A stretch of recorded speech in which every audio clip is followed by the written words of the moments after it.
The distress beacon pierced through the void of space like a dying scream. On the mining station of Kepler 442b, Ambassador Velthar of the Crystalline Collective watched his world crumble. The Zathrin raiders had breached the outer hull, their acid-spraying bioweapons melting through reinforced titanium as if it were paper.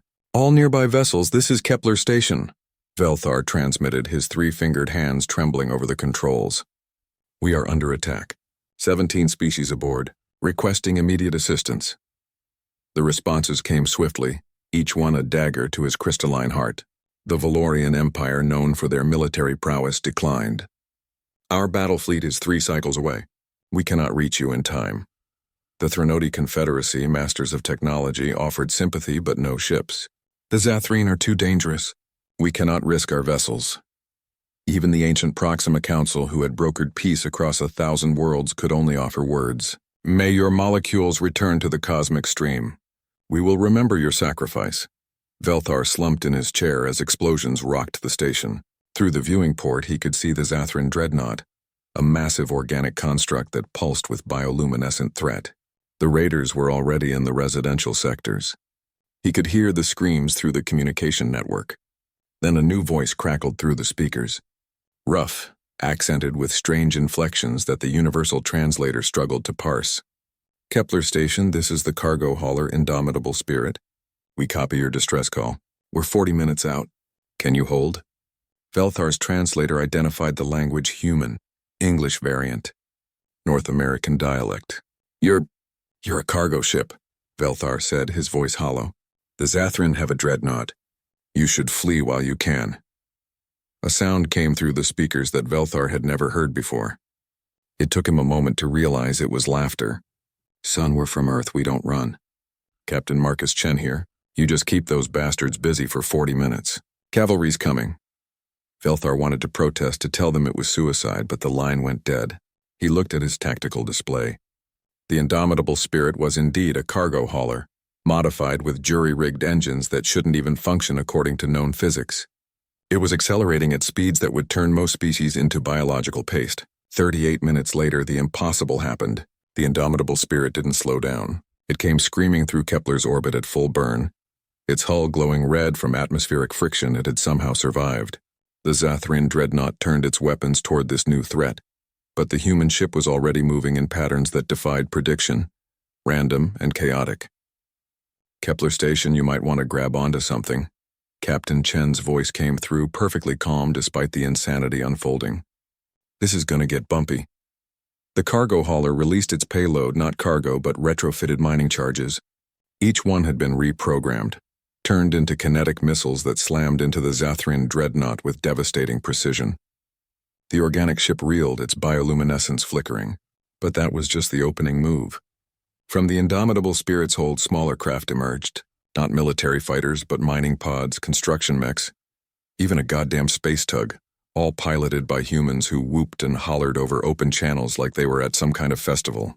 "Yeehaw, let's show these bugs what for," one voice shouted. "Remember, aim for the glowy bits," another added. The Zathrin raiders inside the station suddenly found themselves facing a new threat. The humans had breached through a service airlock, and they came in hard. No elegant energy weapons, no sophisticated tactics. They carried slug throwers, chemical explosives, and welding torches repurposed into flamethrowers. Velthar watched through security feeds as a human female, no taller than his abdomen, faced down a Zathrin warrior twice her size. The raiders' acid spray should have killed her, but she wore a makeshift environmental suit cobbled together from industrial materials. She rolled under the attack, came up with a mining drill, and drove it through the Zathrin's thorax. "That's for scaring the kids," she snarled. Throughout the station, the same scene repeated. Humans, this species that the Galactic Council had only admitted 20 cycles ago, this young race that everyone called reckless and dangerous, were tearing through Zathrin raiders with terrifying efficiency. They didn't fight like the Valorians, with honor and formation. They didn't fight like the Threnody, with calculated precision. They fought like cornered animals that had forgotten they were supposed to lose. They used the environment, turning industrial equipment into weapons. They covered each other with a coordination that seemed instinctive. And when they got hurt, they just kept coming. Captain Chen led a team to the command center where Velthar had barricaded himself. The human was bleeding from a cut above his eye, his armor scorched, but he was grinning. "Station secure, Ambassador." The dreadnoughts retreating. Looks like they weren't expecting anyone to actually show up. Velthar stared at this being, this human who had charged into certain death with nothing but a cargo hauler and sheer audacity. "Why?" Velthar whispered. "Why did you come?" "You risked everything. You could have died." Captain Chen's grin faded, replaced by something harder, something that made Velthar understand why the galaxy whispered about humans in fear and awe. "Because someone sent out a distress call," Chen said simply. "Because there were people who needed help. That's reason enough." He clapped Velthar on the shoulder with a strength that made the ambassador's crystalline structure ring.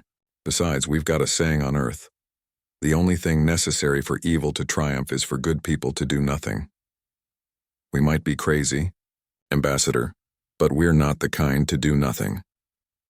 In the following cycles, the story of Kepler Station spread across the galaxy. The Valorian Empire sent a formal apology. The Threnody Confederacy offered technological exchanges.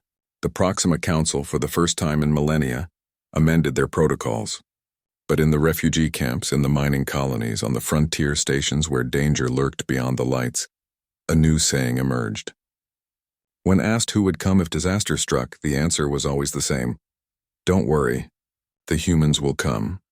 And in a galaxy that had grown comfortable with acceptable losses and calculated risks, that promise meant everything.